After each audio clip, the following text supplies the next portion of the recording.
গত 2 দিন ধরে নিউজ ফিডে যে এই ভিডিওটা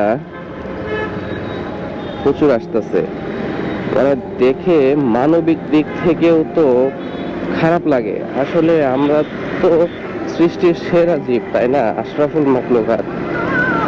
এরকম নিরীহ একটা প্রাণী, অবলা একটা প্রাণী, মানে সে বাঁচার জন্য, দেখেন একটু ভালো করে, মানে কুকুরটার চোখের দিকে তাকালে মনে হচ্ছে সে কতটা কষ্ট নিয়ে এবং করুণা নিয়ে মানুষের দিকে তাকায় আছে, যে না, মানুষ তাকে হেল্প করবে।